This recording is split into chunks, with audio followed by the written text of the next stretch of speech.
Well, hello there, you beautiful, beautiful people. And how are you all? You're looking amazing, so I'm hoping the way you look is the same way as you feel as we have entered the midweek hump. And look, we've got some things to talk about, as a few people have been reaching out and asking just one simple question, or should I say two simple questions. One is, do you believe that Bryan Kohberger has been framed?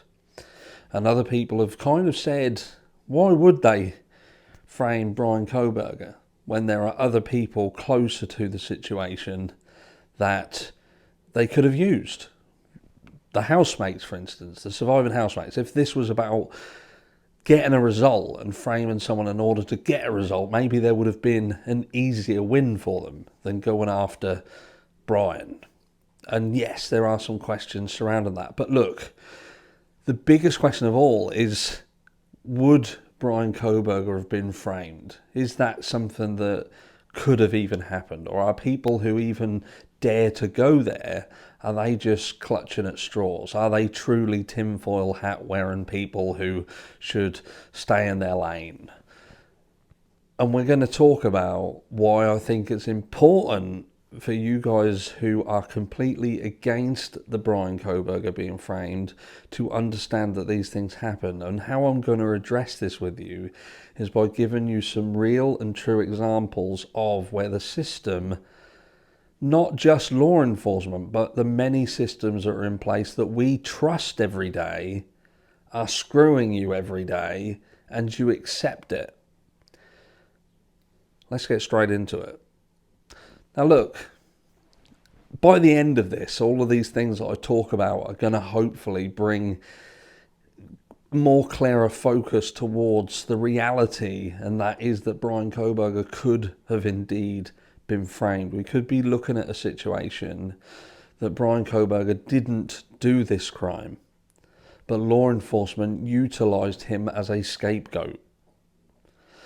And I think what's first important is to understand what we mean when we turn around and say someone has been framed. I think a lot of people have this mindset that when someone says framed, there's this, it's like a sensational thing. It's this big deal that we see in movies where someone has been framed for murdering someone, and it's drawn out across this really exciting hour and a half, 2 hour long film, and that's where we are exposed to this situation. So when we look at the case of the Idaho 4 and we hear the word framed, our only reference point is to reference where we've seen people being framed in the past. And we use films and we use dramatization, through these maybe 4 or 5 part documentaries. Well, I say documentaries, I mean entertainment shows. And the truth is that real life is seldom like the movies, and that is included in the framing situation. Framing in real life is not the same as framing in the movies. It doesn't quite work that way. And what we're going to do at the end, we're going to talk very specifically about how the framing of Bryan Kohberger would have truly looked. And so you understand that it ain't like the movies. So perhaps you can get your head around the fact that, look, it could have indeed been possible. But first of all, let's just talk about the corruption and things that are all around you every day that you're seemingly forgetting about if you believe that law enforcement is an organisation that can simply be trusted and shouldn't be questioned. So first of all, let's talk about Wayne Couzens. Now, Wayne Couzens, for those of you who don't know, was a police officer who worked for the Met Police in the UK. And Wayne Couzens was an absolute monster. And if you've never heard of him, after this video, go and Google him. But this was a guy who went on to kill. A police officer who went on to kill. I'm not going to go balls deep into that situation because it's a heinous crime. But what I will tell you is that could have been prevented. But the police officers around him, the organisation around him, hid it. And amongst all of this case, there was other things that had been, how can I say, exhumed from investigating and being involved in these police officers around the Met Police, that overturned monstrous acts and behaviours. They had WhatsApp groups, these officers, and was taking the piss out of women who were being attacked and taken into the woods and murdered. They were taking the piss about it. And then when you had women who were actively trying to protest for their rights, it was the male officers and the female officers even involved in the Met Police who were basically using tactics to quieten them, to silence them, to be violent against these protesters, who were just simply trying to say, you're there to protect us, but you're not protecting us. And they were the organisation, the Met Office, the higher-ups, the people in control, rather than deal with these officers who were doing the things that they were doing, they simply told them to hide what they were doing better, to make sure they ditched all of the information off their phones. They wiped everything clean. And they all got away with it. They all walked. That's one of the largest police organisations in the UK, and they are full to the brim of corrupt, nasty narcissists. We have in our family a police officer who is actively abusing his wife, who we ourselves went to the police to have investigated. And I systematically watched them manipulate the entire situation to hide it. And he utilised his knowledge of the law to very strategically try to destroy his wife. And he got away with it. And I'm not spinning you a yarn, that is the gospel truth. So these people who you hold in high regard and believe that they would not do anything to frame, to get a result that they're required to get, there are police officers who will actively say that they will actively do specific things because they are targeted to do specific things. They will specifically watch for people turning left at a non-turn left junction. But they'll ignore something else because it's not on their quota that might be higher up in terms of the nefarious nature of the crime. They are very results driven, very results driven, and they also take a lot into consideration in terms of how much something is going to cost them to do, and if this runs for so long, what's it likely to cost the department. Again, case in point, the Sean Doherty case, which I keep referencing, and people don't quite get it. The penny doesn't quite drop. And that is the fact that we have a young boy whose death was ruled as a self-deletion. And when you look at it, that is impossible. I've got an entire playlist about this death. Please go and watch it if you're not familiar with it, because that again will open your eyes as to what law enforcement are willing to do when the chips are down. Some people just don't seem to want to accept it. And there are more and more. I know I've had personal experiences when I was growing up.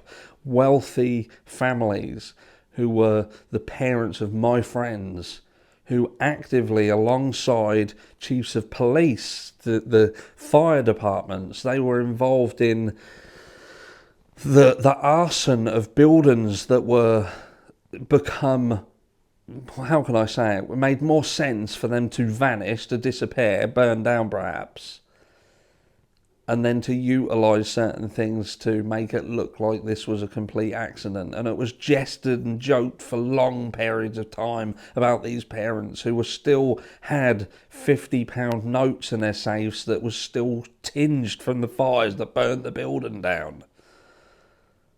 But they're untouchable. I had a friend who killed somebody, hit them with a motorcycle, but because his parents were wealthy, by the end of it, not only did he walk scot-free, but they made it look like the person who was the victim had used my ex-friend. I'll just tell you, eventually karma got him and he was killed himself. Anyway, that's by and by. Point being that they made it look like my ex-friend was the victim because this postman was suicidal and had utilised my friend as a method of death. I'm telling you now, this shit happens. This shit happens in abundance. And I'll go to something completely unrelated to kind of police and crime and this. Energy companies and banks. These are the same people who are telling you that we're in this dire mess and their interest rates have to go up and things have to cost more. We have to charge more for this, charge more for that. And then all of a sudden, the banks come out and they post profits that are exponentially higher than they were last year. So lo and behold, what is it? Is it that everyone's struggling, or is it that these companies just want to make more money off of the consumer and say, fuck you, you're doing shit, we're going to bathe in the glory of your shit? This happened just days ago.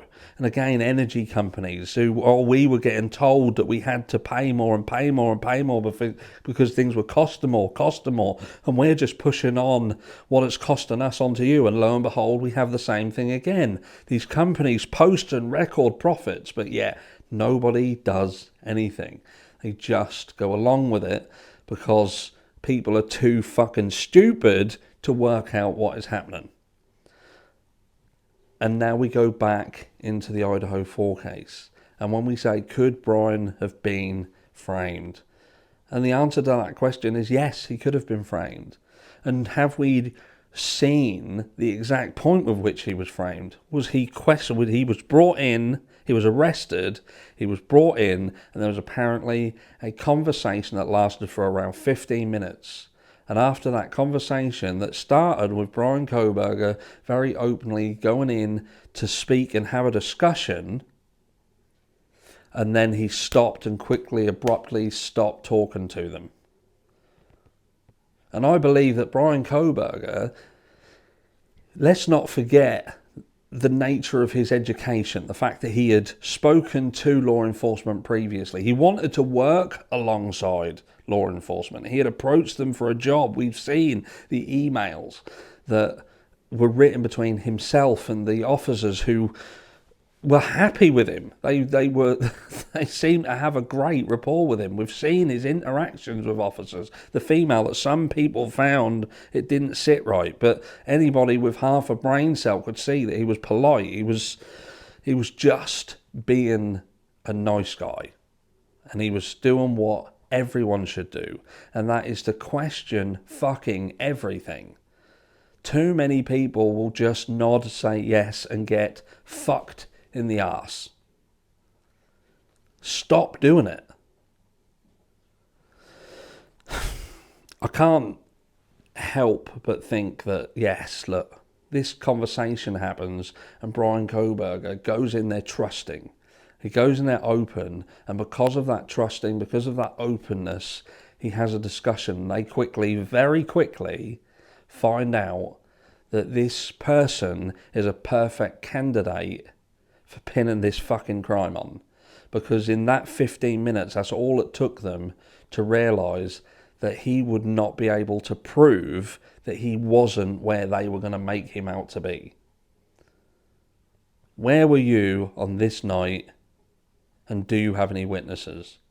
I was in bed, I was asleep, or I was doing something. Do you have any witnesses? Anyone who can corroborate your story? No, I don't.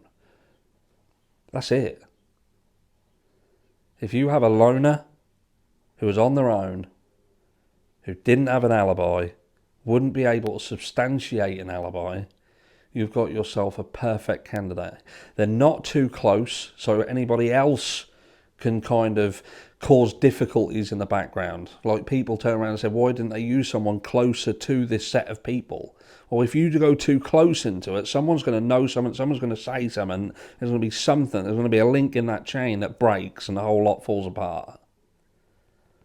But you have someone who is an outsider, but you've done enough homework, enough things in the background before bringing them in. Because let's not forget, we questioned this yesterday. Why did they just not bring him in like through the normal situation that you would? You have a suspect, you bring them in, you question them. That's not how this worked. This was an investigation prior to his arrest in order to ascertain whether he was a candidate, a suitable candidate for what they planned to do. That is my interpretation of what happened. And could I be completely wrong? Yes, I could. But am I wrong to be considering it? Well, with what I've just told you, and all of these things that I have told you are absolute facts and true, can you honestly tell me that it's wrong to even consider that Bryan Kohberger could have indeed been framed? Could he have been framed? Does framing happen? It can happen. It doesn't have to happen like the movies. But first of all, they need to ascertain whether someone is a viable candidate for that. And I believe that they did all their homework, they did all their recce work in the background, and they found themselves someone. They just needed to bring him in at the end and just make sure that he couldn't turn around and say, oh yeah, I was with Dave that night, and yeah, can you get that confirmed? Can we confirm that? Yes, I can, ring Dave. But within 15 minutes, they can work out that he can't prove where he was, he has no witnesses, no nothing. There you go. And when you pair that with the fact that in Idaho, their entire legal setup and system gives them utter power with the absolute minimal of proof needed, you've got yourself a shit show. Now the question is, what is going to happen at the end? Are we going to see this play out in a way that in the end, right at the end, everyone has seen enough and they're confident enough that the outcome was the right outcome? Or are there going to be a huge amount of questions at the end of this? And how many people are going to walk away and just forget about it all and nothing changes? Let me know down below. And I'll catch you all in the next one.